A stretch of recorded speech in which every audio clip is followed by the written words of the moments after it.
During the dialogue scenes, another type of director option that you have are to position your characters in ways that look more film-like. So, two characters might be talking, you can just stand there. Or you can walk over to the wall and lean against the wall. Or you can sit down next to them and look at them. Or lean over on the back of a chair, like you're really interested in what they're saying. These are all optional, but again, it's kind of you directing the film. If you want to put them in that position, go ahead and do that. It does kind of give the scene a little bit more of a cinematic-like feel. There's also the option to hold down the L2 button at any time.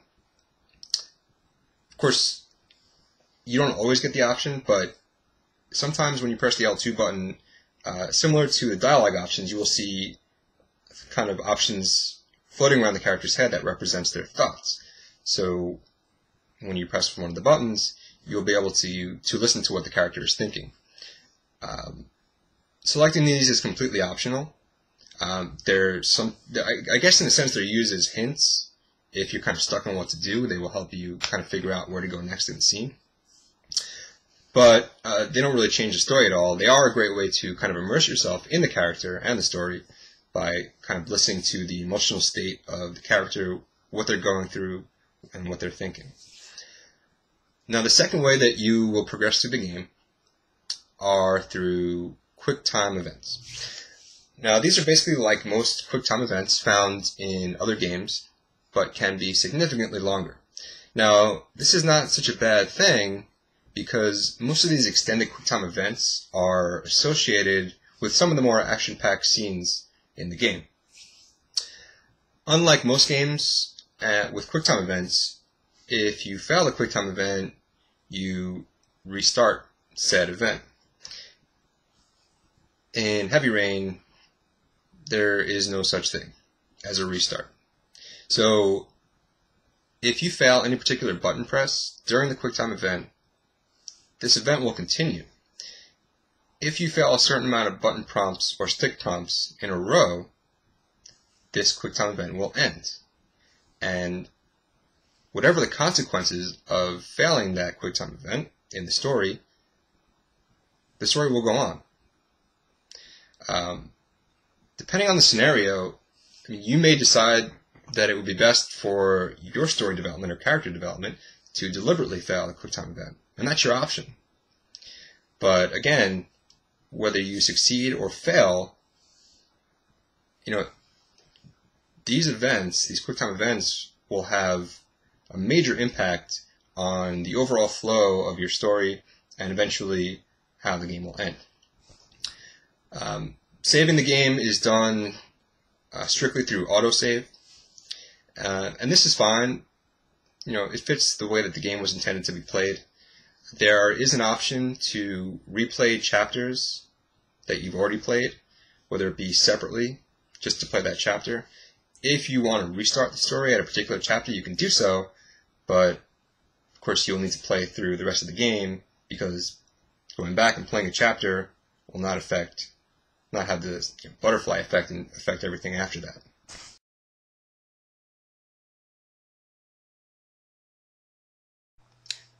The graphics.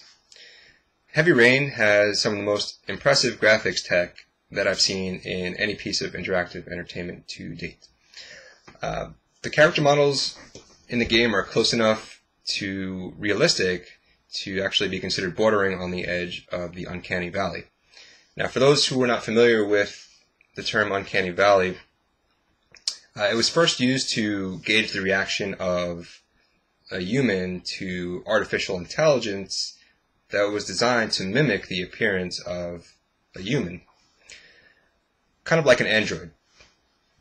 And so the more human-like the android appears, the more unnatural and repulsive their human-like traits or behavior begin to appear.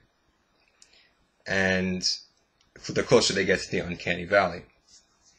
Now, the same can be applied to character models in video games. The models in Heavy Rain appear incredibly lifelike, to the point where certain facial or body animations can seem a little off, kind of unnatural, because, again, they're so close to looking like a human, but they're not quite human, so the way that they move or talk seems a little weird. Especially in the way that their mouth moves. They haven't really quite got that down yet. One particular character in the game, her mouth seems like it's always off. But nonetheless, the amount of time and effort that Quantic Dream has put into developing this technology is pretty commendable. It's kind of a big step forward in terms of character modeling. It's not quite there in terms of the whole picture, the whole character model working in sync with everything, facial animations and body animations, but pretty impressive, again, nonetheless. Other graphics-wise, the environments, the objects, the lighting, they all look great, and they work together pretty well to kind of transport you into the world that's presented in Heavy Rain.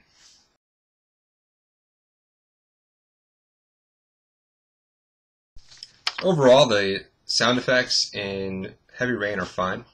Nothing really too noteworthy there, other than the rain.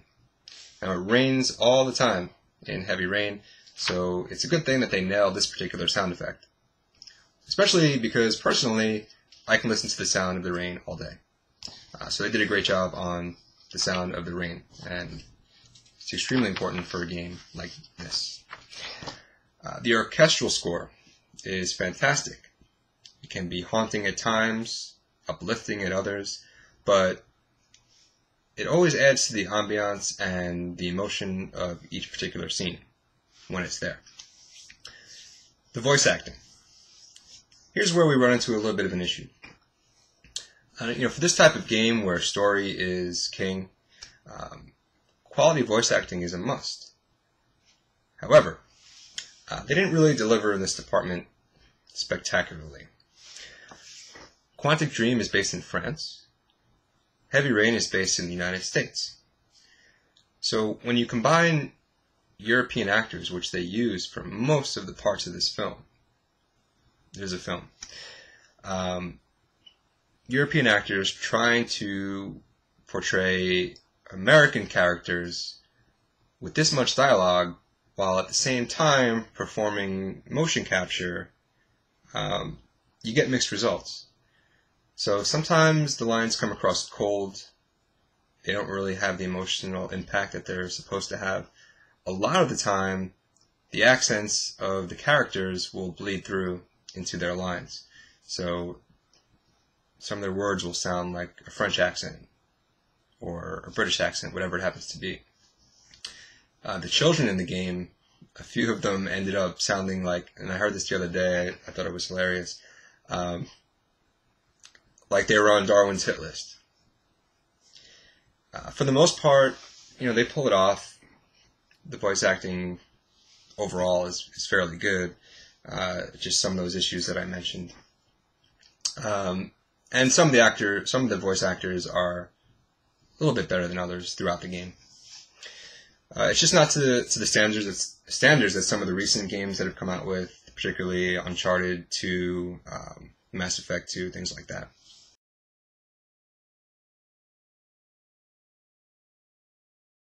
So how long are you going to want to hold on to Heavy Rain? Since there are multiple ways that the story can turn out, Heavy Rain, at least for me, has a fairly high replay value. Now, I've already played through the game 3 times, working on my 4th. Each playthrough is about 10 hours. There are quite a few ways to affect how the story unfolds, and there are a number of ways that it can end. So if you like experimenting with different ways to play out each scene, if you want to see all the endings, if you love to collect trophies, then you'll easily see 40 plus hours out of Heavy Rain.